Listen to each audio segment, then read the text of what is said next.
It's the amazing Rico Brogna podcast with your host, Evan Roberts. Rico Brogna! Welcome into episode number 580 of the Rico Brogna, where we talk about the many options that have been decided over the last 24 hours. You had player options, you had team options, you had decisions that the Mets needed to make, decisions that players needed to make. So we will touch on all of that.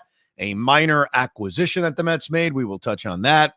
And just a couple days ago, the ballot was released on the contemporary committee. You know, every year they have a committee of 16 people, usually some players, some executives, and they vote on guys that are no longer on your regular traditional ballot. And so we will get into some of the names. We'll go over the rules of this committee, which I know are very, very confusing. And so we'll do a little Hall of Fame later on in the Rico Brogna. Let's get to the options that were decided. If you missed it, I would recommend you could always download episode 579 of the Rico Brogna, where we ranked the Met free agents. We talked about all the different individuals who are free agents, who I would sign, who I wouldn't sign, and all of that. That's episode 579. And I do warn you, because we did receive emails about this at thericob@gmail.com. I don't mention the name Starling Marte for the first 80% of the podcast, which caused major concerns. Like, Evan, what about Marte? What about Marte? What about Marte? If you listen to the entire episode, we will address Starling Marte and his impending free agency. It was an oversight. Somehow I'm staring at his name, and I didn't get to it till the very end. So if you listen to that entire episode, you will hear every free agent discussed. Now, one of the things that happened on that episode is we talked about those that aren't fully free agents, because you had some player options and you had some team options. Obviously, Edwin Diaz was always going to opt out. For anyone that was fooled by his comments right after the season, I think that was Edwin Diaz being really sweet, or maybe Edwin Diaz not wanting to tell you the full truth, which is that he was always going to opt out. And I always felt not only opt out, but never really there high of a chance of him re-signing before opting out, which can sometimes happen. And if you recall years ago when Edwin Diaz signed his present contract or his former contract, the Mets signed him during that grace period. They actually never allowed him to get the true free agency. I always thought this was going to be different. He's 32 years old. He's coming off a couple of really good seasons, a couple of them. I think this is his chance to get a monster contract, a massive closer contract, and really reset the bar. And I think the best way for you to do that is to get to full free agency and scare the Mets a little bit. So Edwin Diaz made that official in the last 48 hours. Pete Alonso, we already knew that, made that official. He too is a free agent. Let's get to the other ones, because there are some mild surprises and some obviouses. Let's get to the obviouses. Number one, Brooks Raley. Brooks Raley last year in 2025 was one of the Mets' most reliable relievers once he was activated from the injured list. Remember, they brought him back on that 2-year contract, removed from major injury, removed from Tommy John surgery, and he came back and was really good. I mean, 98% of the time we saw Brooks Raley in 2025, he was damn effective. He got lefties out, he got righties out, he got basically everybody out, but they made it such a friendly contract that the team option on him, team option, not player option, was only for $4.7 million. As we talked about in the last episode, there was no way the Mets were going to say no to that. I mean, Brooks Raley instantly becomes one of those cogs in the Met bullpen that you have a level of confidence in. And it certainly helps that he throws with his left hand. So the Mets picking up Raley's team option, absolute no-brainer. The other team option decision was Drew Smith. And I was mildly surprised by it, because Drew Smith was signed as he was recovering from Tommy John surgery, a procedure he had a year and a half ago. And so the Mets signed him to a 2-year deal, similar to the Raley deal, where last year, 2025, he was making $1 million. You knew he wasn't pitching. It was to rehab him. And then the team option was about $2.5 million. I assumed that because the Mets had signed him knowing he was hurt, why would they sign him, basically rehab him, and then not pick up his player option? So, I mean, there are some theories on this. Number one, they may not like what they've seen. Number two, they may have just changed their mind. Hey, it's $2.5 million. Why waste it on a guy coming off of Tommy John surgery? We'd rather use that money elsewhere. Or number three is their intention could be to bring him back. So for those celebrating the end of Drew Smith, he may come back. He may come back on a cheaper deal. The Mets may have just read the market and said, you know what? We don't have to pay him $2.5 million. It's not a big deal. I'm not going to lose sleep one way or the other, whether they bring him back as a lottery ticket, if you will, or they let him go. It's neither here nor there. I don't think it's that big of a deal. I can go either way on it. I don't passionately hate Drew Smith, nor do I think he's going to, blossom into Joe Smith, if you will. But I was, to be honest, just mildly surprised they didn't pick up the team option on him. In terms of the player options, there were two player options that were out there, AJ Minter and Frankie Montas. Let's get to Frankie Montas. This is the business. And I don't think anybody should be annoyed with Frankie Montas. Be annoyed at David Stearns. Be annoyed at the Mets. Don't be annoyed at Frankie Montas, who made the obvious business decision. I mean, all you got to do is ask yourself, whatever job you have an option on a year of your life, but you can't work. And you legally can't work. Like something happened. Like in my case, I'm a radio host and I lost my voice. But I've got a fully guaranteed contract from WFAN, and I can do one of two things. I could opt into that fully guaranteed contract knowing I can't work and there's nothing they could do about it. Or I could say, nah, I didn't earn my money. Screw it. I'll become a free agent where I'm going to do nothing because I can't speak. What would you do? You're going to pick up that option. So Frankie Montas picking up the $17 million option is the no-brainer of no-brainers. Now, keep this in mind, and I've made 2 phone calls. Well, really, I don't make phone calls anymore. Text messages. I made 2 text messages to people who are much smarter than me who would know things about this. And those 2 text messages were squarely about the insurance around Frankie Montas. Because I do think as a fan base, money matters. And it matters because when we're building our Mets offseason plans, and I would sign this guy, or I would sign that guy, or I want to trade for that guy, we have to factor in money because as much as Steve Cohen spends, there is a budget. There comes a moment where his payroll isn't going to be $500 million. So I think it's important for us as fans to have an idea of how much are they saving of the $17 million. Now, I know that number, that CBT number, is still going to count against the tax, but you could at least recoup a part of that $17 million in insurance because Frankie Montas isn't going to pitch in 2026. So I'm going to try to get that answer for you. I'm going to give you a guess, and this is a wild, sort of uneducated guess. I think the Mets are going to get about $14 million covered of that number. Now, I'll try to get more details on that, and I am trying to get more details on that. But I do think that's important because as a fan base, we want to know, is that $17 million down the drain, or are the Mets able to recoup some of that because of insurance? This is not a surprise. I think we knew for a while. We knew even before Frankie Montas got hurt, he was going to opt in at $17 million because no one's going to pay him $17 million. So sometimes this is simple math. If no one's going to pay you that number, why would you opt out of it? The other opt-in from a player, which is not a surprise. We predicted it, but I guess it could have gone either way, was AJ Minter. AJ Minter missed a huge chunk of last year because of the torn lat, I think it was. I'm always bad with injuries. So he missed all of the year, or at least most of the season. When he did pitch briefly in April, he was effective. He pitched well, but he missed the entire season, and he had an $11 million player option. So I'm glad he picked it up, the more I think about this. Because when you look at the Met bullpen and you look at the current state of the Met bullpen, and clearly that's going to change. They have to make a huge decision on Edwin Diaz, and they will make other moves. I want to quickly go through the what we knows of the Met bullpen. The guys who we know are here. They don't have options to go to the minor leagues. They are, barring injury or trade, on the Mets roster in opening day 2026 and a part of that bullpen and circle of trust. Because I know right now, as we have this conversation in the first week and a half of November, it's easy to forget. Like, okay, who's in the Met bullpen? Number one, AJ Minter at $11 million. AJ Minter needs to prove he can stay healthy. He missed the final chunk of time in 2024 and obviously missed basically all of 2025. With that said, when AJ Minter pitches, he is effective. And he's not like a typical I have to use him to get lefties out. He gets everybody out. And he's one of the better relievers in baseball when he's pitching. Barring injury, barring trade, A.J. Minter is on the opening day roster in the New York Mets bullpen. Number 2 is Brooks Raley. We just talked about him. He exercised his $4.7 million player option. Brooks Raley over the last 2 years has given up nothing to left-hand hitters. But if you look at his career, he gets everybody out. He gets lefties out. He gets righties out.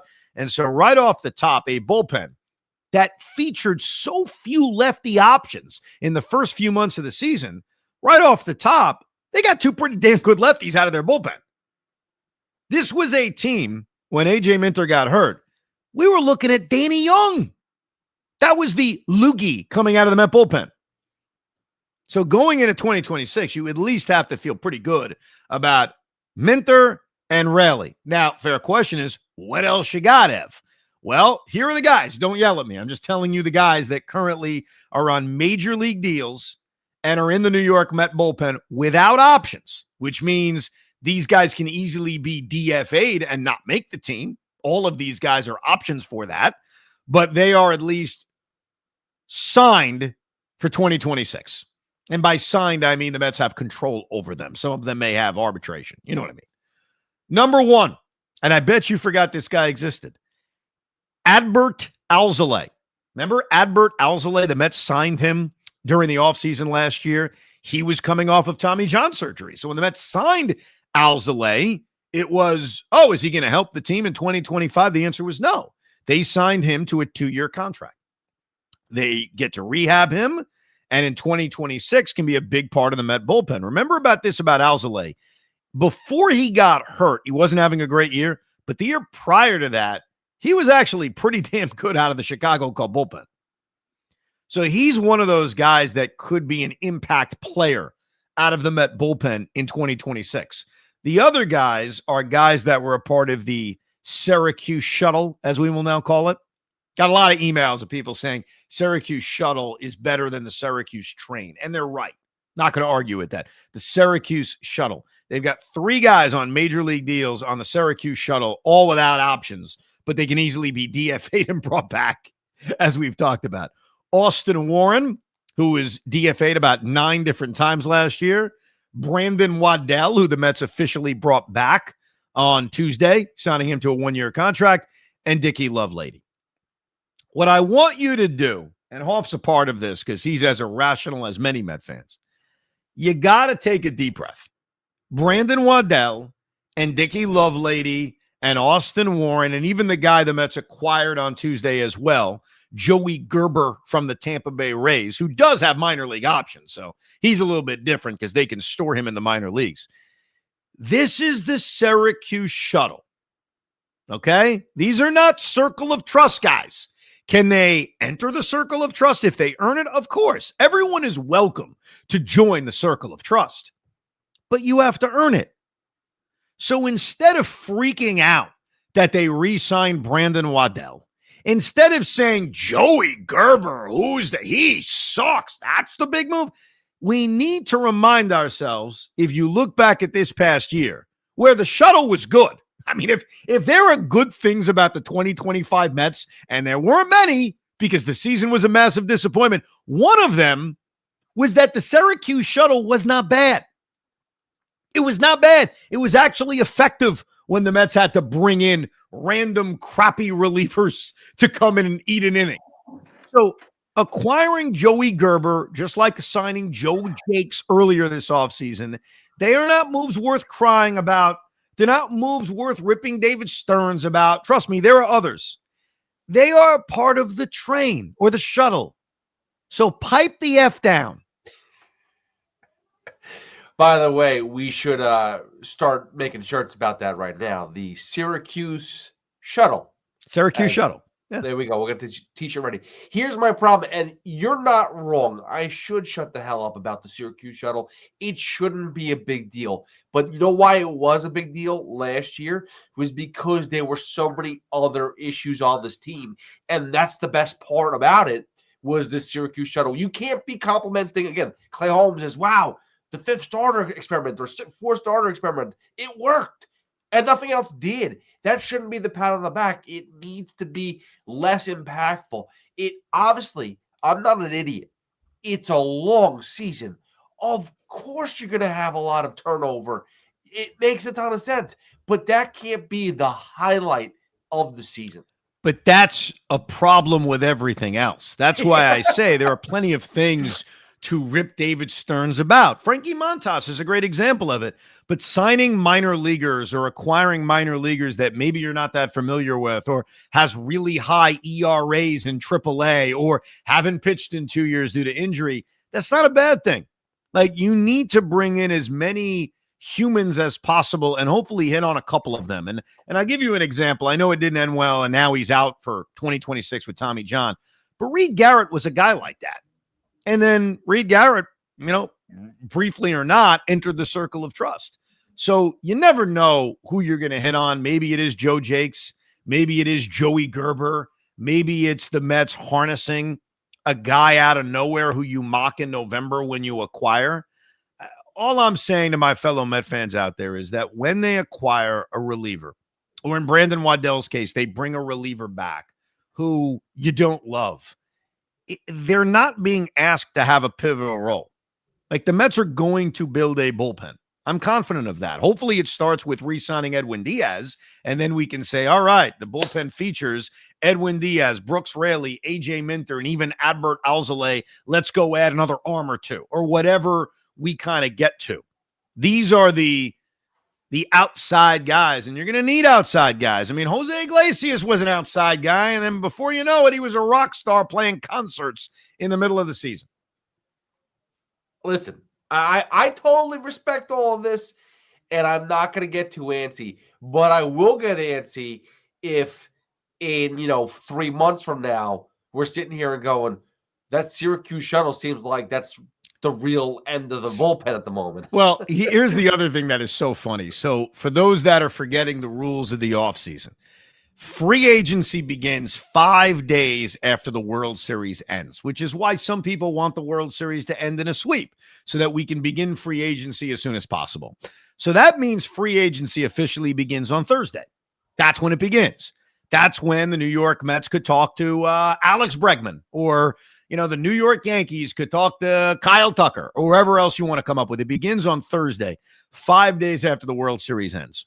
We need to agree on this, Rico Brogna, on a grace period before we start saying, what Stearns doing? Do something. Because baseball's weird. It really is. First of all, their offseason begins literally 5 days after the World Series is over, while in the NFL, you could literally wait around for a month and a half, and it takes a while. As we know, the offseason takes a while. So I think in the month of November, we have to cut out the what are you doing, wake up talk, because sometimes, as frustrating as it is, and I wish baseball would fix it, but that's a discussion for a different day, the offseason really moves slowly. So we need to figure out a grace period before we all start to bitch about what's not happening in free agency. Like you, well, we haven't built the bullpen yet. I mean, truthfully, you have until February to build a bullpen. Well, that's why I gave you 3 months. But here's the thing is, if the Dodgers sit out there and go and get Robert Suarez after day one, yeah, I'm going to be a little pissed. I'm going to be a little upset. The Los Angeles Dodgers should not exist in our brains, because I'm telling you this right now, and we just have to get used to it. They are so loaded and so good that there's nothing the Mets are going to be able to do in this offseason that's going to make you think they're better than the LA Dodgers. They're not going to be.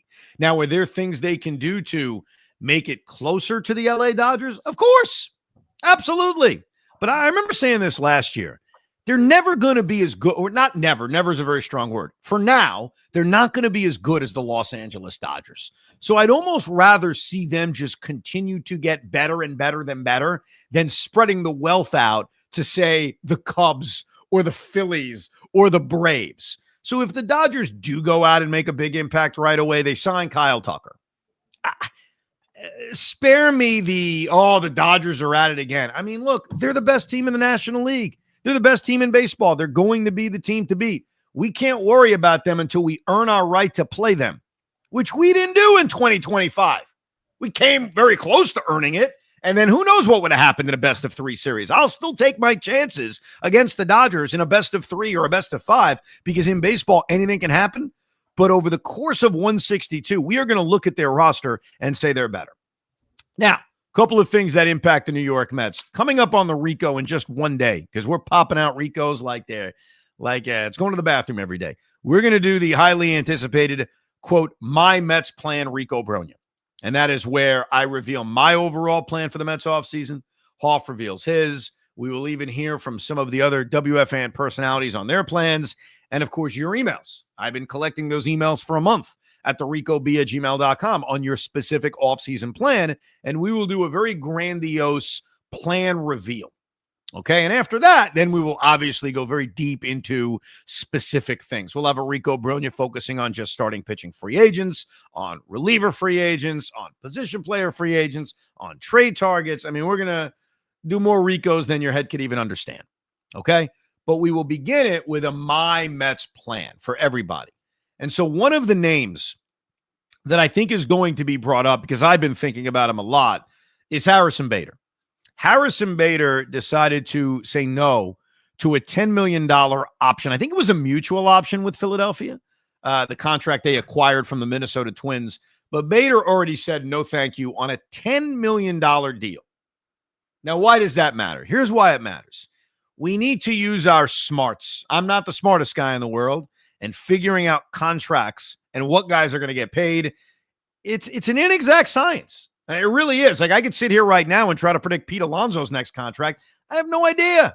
I mean, he ended up settling for essentially a one-year contract. Could that happen again in this offseason? Probably not, but it could. Is some schmucky team going to give him a 6-year contract? Not likely, but it could. So it is very tough to predict contracts. But Harrison Bader turning down a $10 million option tells me you're going to have to get him on a multi-year deal, and you're probably going to have to be in that range figure-wise. So I've thought about Bader, and we'll talk more about this on My Mets Plan, as a perfect bridge to Carson Bench, a perfect bridge to Jet Williams, but more likely Carson Bench.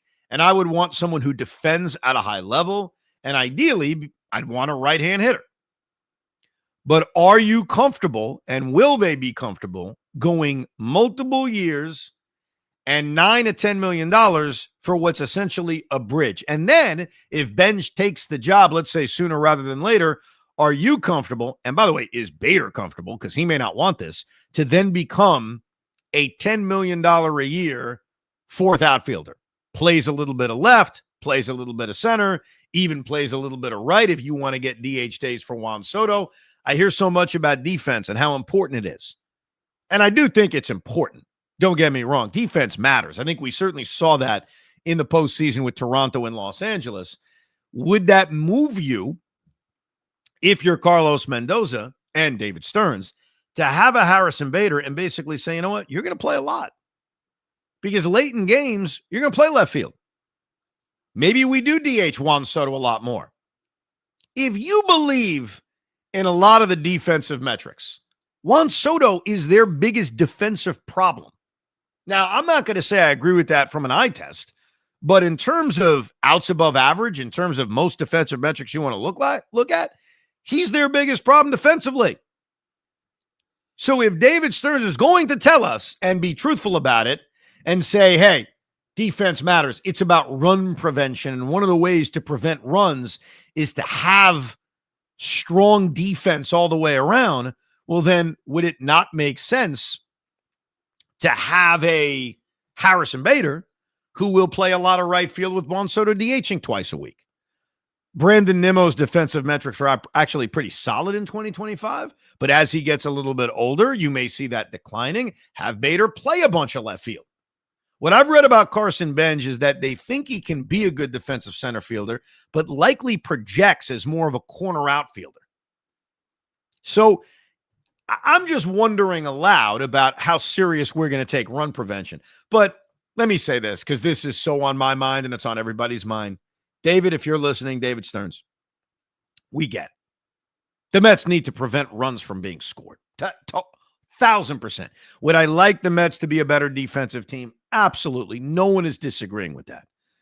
But the biggest reason that you didn't prevent runs from being scored was not your defense. Is that like a secret? Like I'm telling you very quietly, just in case you're not sure. It wasn't your defense. It was that the decisions you made in building a rotation, while they worked so well in 2024, and I commend you. I call it like I see it, man. You did a great job in 2024. You defied people's expectations. Your decisions that you made in building a rotation in 2025 were abysmal. They were abysmal. And that is why you didn't prevent runs. So improve the defense. I've got plenty of ideas that I will unveil on our My Mets Plan episode of the Rico Brogna that will attack that. Because I do agree that that's important. I'm not minimizing it. But what's most important are pitchers who get people out. Just wanted to make that clear. I'm not sure if David Stearns realizes, though I know he does. One last thing before we get to the Hall of Fame. Juan Soto was named an MVP finalist. Congratulations to Juan. He will not win that award. That will certainly go to Shohei Ohtani. Whether Juan Soto finishes second or he finishes third, it does not matter to me. What I find humorous about the Soto MVP finalist is that if I ask most Met fans, in fact, I'm going to do it. I'm going to do it right now. I'm going to ask the Met fans, whether you are consuming us live on YouTube, where there is a chat, or you listen to us wherever you download the Rico Brogna. You can even leave a comment. Maybe it's on Spotify, maybe it's on Apple Podcasts, or you can even email us at thericob@gmail.com. Here's my question, very quickly.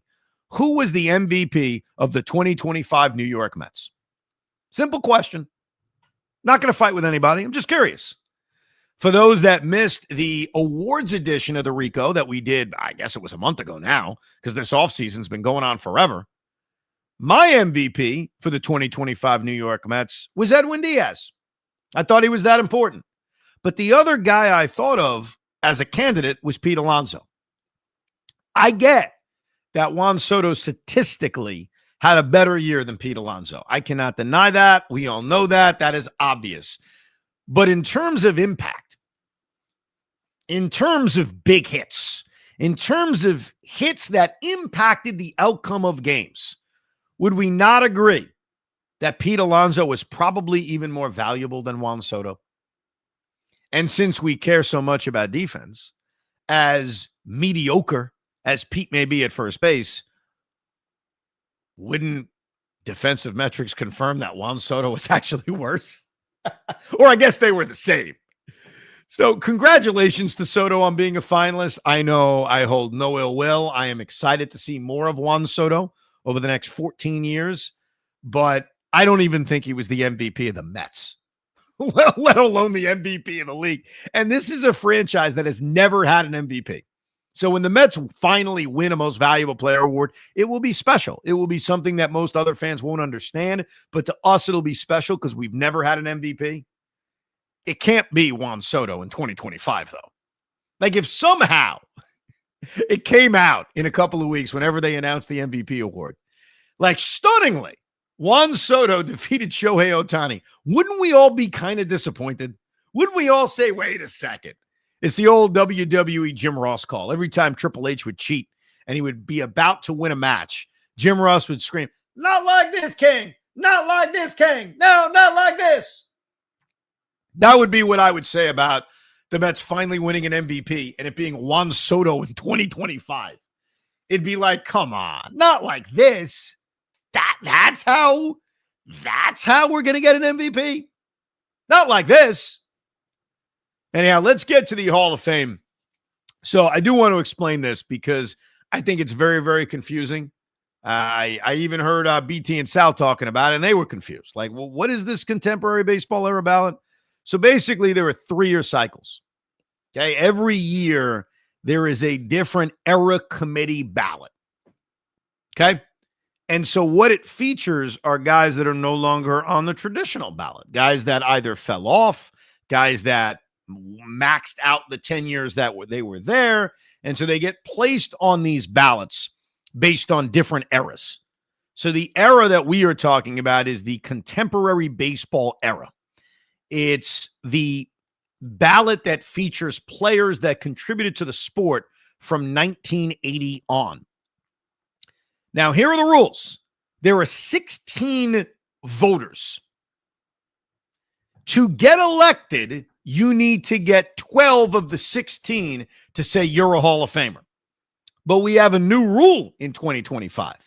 Any candidate that does not receive at least 5 of the 16 votes will not be eligible for the next cycle.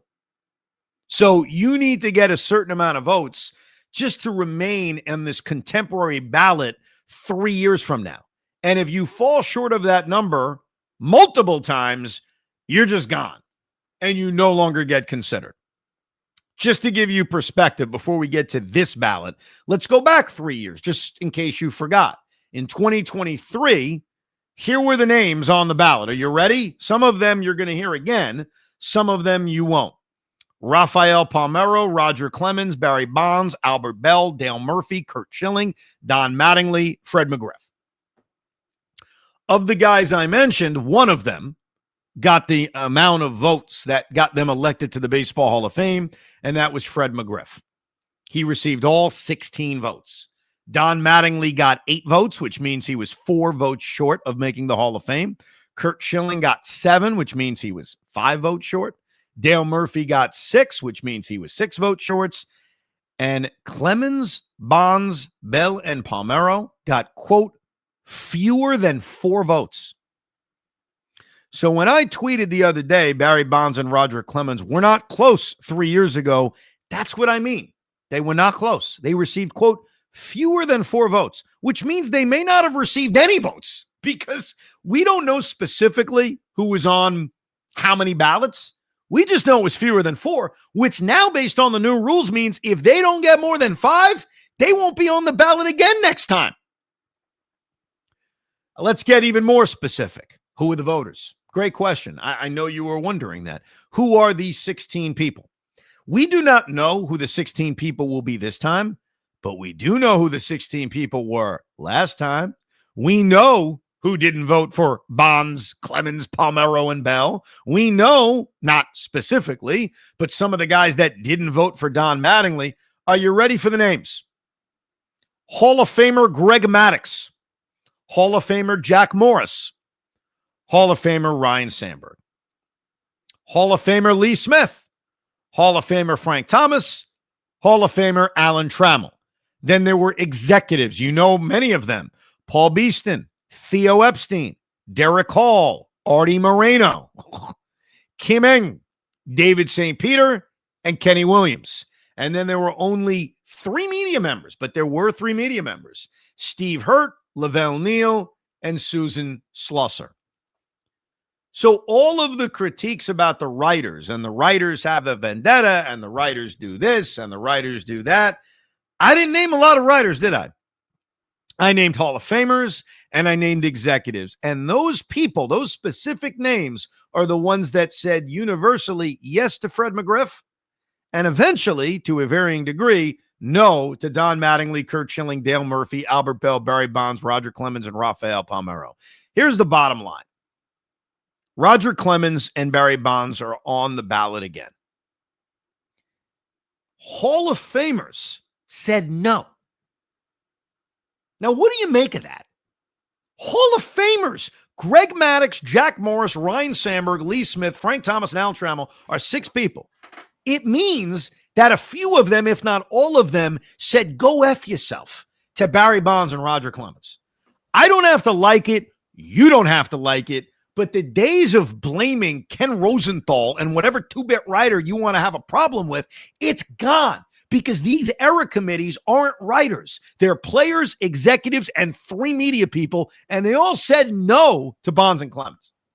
Right. So now you put a group together of guys who were clear-cut Hall of Famers and other guys who were I barely got in on the 17th try. Like, did Jack Morris get in quickly? I don't think he was very quick. If He eventually got in, but yes. He eventually got in, but he wasn't a first ballot Hall of Famer. All right, like I'm waiting for the day that Bert Blyleven gets, on that ballot and says, "Hey, you know what? This guy can't get in. That guy can't get in." He should be the other way. He should be letting everybody in because you should know how difficult it is, and you pushed to get in for so long. But they don't think they're Hall of Famers. I mean, they have a right to vote, and their voting is you cheated. We're not putting you in. Oh, but that's crap. And you telling me that these guys never cheated a day of their life? They never tried to scuffle baseball. They never tried pine tar. They never tried any of this stuff. Come on, dude. Stop Pete, it. that honestly, that's not even the point. The point is we have to admit we've hit a wall. Like, look, I'm going to go through these names right now because those are the guys that were on the ballot last time, and we'll play a little game. I'm going to say the guy's name, and very quickly, without breaking the numbers down, we don't have to. Are they a Hall of Famer or not? Are you ready? Yes. Barry Bonds. Hall of Famer. Yeah. I mean, I think he's the greatest player I've ever seen. Number 2, Roger Clemens. Yes. Yes. Number 3, and this guy is just very interesting to see how he does. Carlos Delgado. Yes. Dude, he had 9 years of 30-plus home runs? 473 career home runs, 11 consecutive 25 home run seasons. Yeah, come on. Finished the top 10 of MVP voting 4 times. No, he's got an incredible resume. It's just he didn't last long on the regular ballot, like got no traction whatsoever. And I'm trying to figure out what these unknown Hall of Famers and executives are going to do. They said yes to Fred McGriff, and they said no to Barry Bonds and Roger Clemens. And with Delgado, there's no steroid connection. So obviously, it's just strictly, do you think he's a Hall of Famer or not? I'm going to give you an honest answer on Carlos Delgado. It's very close. My gut says no. Okay. Well, I say yes. I'm doing my opinion, your opinion, and then we'll go through if we think they're going to get in. Jeff Kent. Yes. Absolutely. He is a Hall of Famer.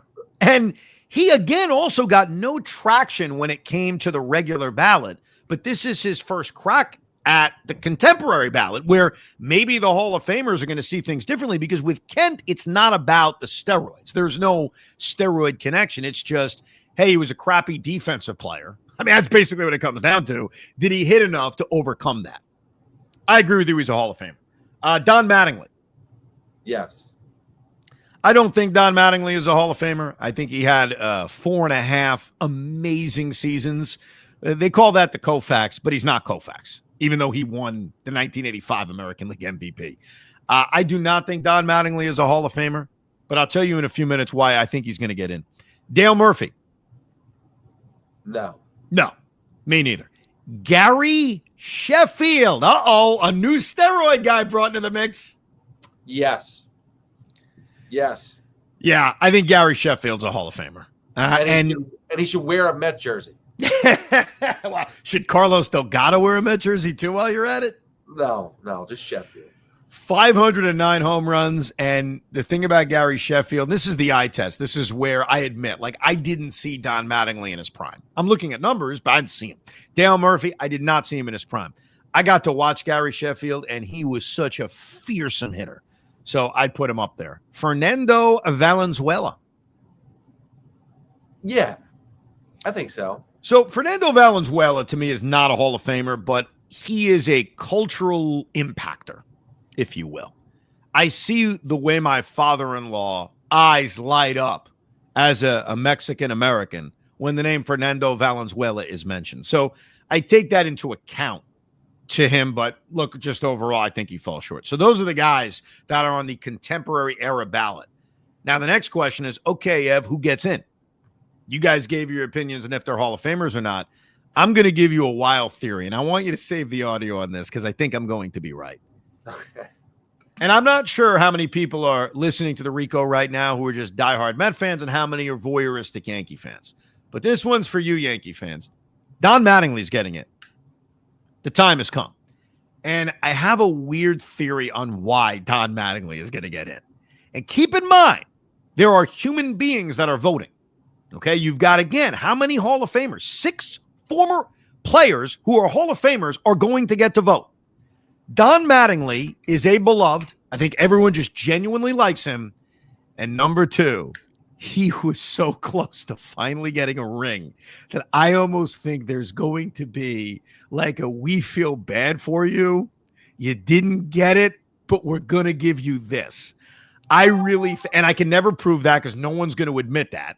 But I do believe that on December 8th, I think is the day this is announced, I don't want to say older Yankee fans because honestly, you really only have to be in your early 50s, if you will, to remember Donnie Baseball. And I respect the impact he had on that age Yankee fan. They're going to have a ticker tape parade because I think you're going to finally get your wish. Don Mattingly is going to be elected to the Baseball Hall of Fame via this committee. Again, remember, he came close last time. I just gave you the details. He was not that far off. And now you throw in the sympathy vote. All he needs to do is get 4 more votes than what he got last time. Again, different people, but I think he's going to get it. I think a big part of it is they're going to feel really bad about what happened to his Toronto Blue Jays. What do you think of that one, Hoff? I think he was getting it anyway, but I think there definitely is sympathy behind it. Sure, I think everyone's sad. I think Dante or Bo Bichette is trying to find a way to talk to all the people that are putting out the ballots or filling out the ballots, I guess, for the Hall of Fame as well. So, couple of thoughts on these other guys. The thing with Bonds and Clemens is this. The reason for those that are so anti-steroids, number one, I think both guys were pretty much Hall of Famers prior to their reported steroid use. And number two, they are so iconic and so good and so overwhelmingly good that all these years later, I'm able to look past their alleged steroid usage.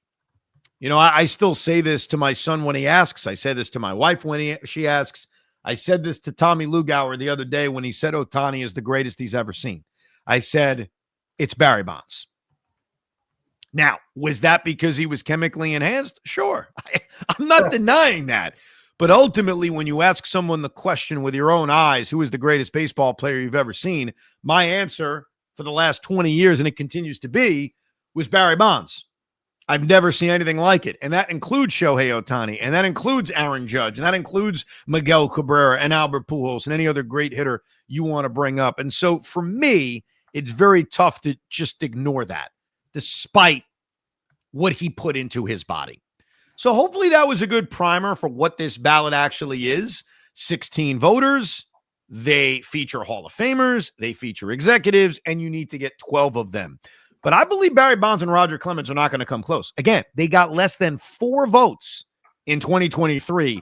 What makes anybody think they're going to get triple that? Because that's what they would need. They would need 12 votes to get in the Hall of Fame. I would be stunned if Roger Clemens and Barry Bonds get in. I'd be stunned if Gary Sheffield gets in because he's got the same kind of taint on him with the Balco stuff. Kent and Delgado, I'm not sure of. Like, it wouldn't surprise me if they get in because maybe Hall of Famers are going to view Jeff Kent and Carlos Delgado very differently than the writers did. Because here's where the bias gets involved, Hoff. The writers didn't like those guys. Let's just be honest. They did not like Jeff Kent. And I don't think they liked Carlos Delgado very much. And I say this respectfully about Carlos Delgado because Joe and I interviewed him a few years ago. He's a very nice guy. I don't think Carlos Delgado is a bad guy at all. But Carlos Delgado is the reason I stopped going into the Met locker room. Because I went in a couple of times during the 2006 season and 2007 season. And I thought he was such an ass. Like, I'm going to be honest with you. I thought he was such an ass that I decided, hey, I don't want to be tainted the way these writers are. Or some of them are. I think some writers are great and they're not tainted. I didn't want to be tainted. I wanted to give my honest opinion, good and bad, about baseball players. And I didn't want it to be impacted by not liking somebody or vice versa, really liking somebody. And by the way, I got news for everybody listening. There are plenty of talk show hosts and plenty of writers and plenty of people in the media who are affected by that. And I'm not saying they're bad people, like you're human. I'm a human. I knew that if I continued to go into the Met locker room and saw Carlos act like an ass, I would start to dislike him, and that was never going to be fair to Carlos Delgado.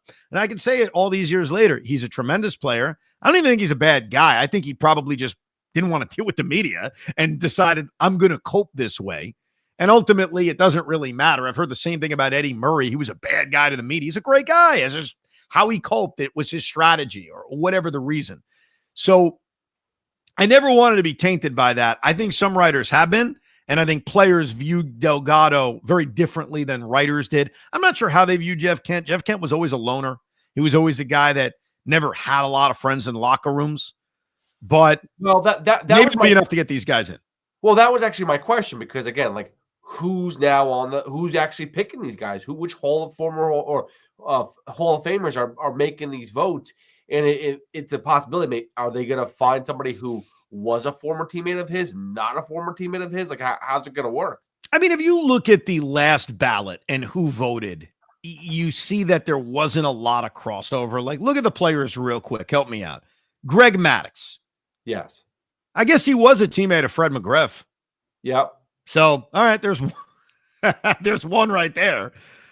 He wasn't a teammate of Palmeiro, Clemens, Bonds, Bell, Dale Murphy. He missed Schilling, all that. Jack Morris, I don't think was teammates with any of those guys. Ryan Sandberg, I don't think was. Sandberg may have been a teammate with Palmeiro when he was in Chicago briefly. So there's one little bit of a crossover. Maybe. Yeah. Lee Smith bounced around everywhere. So I really got to think about that one. Dude, he was everywhere. Frank Thomas, I don't think was teammates with any of those guys. And same with Alan Trammell. So limited crossover, to say the least, in terms of the Hall of Famers that were on the 2023 voting area and the players. So I think there would be limited crossover just based on who was voting 3 years ago. And those guys back in the day, by the way, like, now people go around and train together, even if they're on different teams, they get the same, managers or whatever. Back in the day, they actually hated each other, from what I remember. So they actually probably still have that same feeling. So maybe we actually have, like, everybody is like anti, Kent in general. I don't know.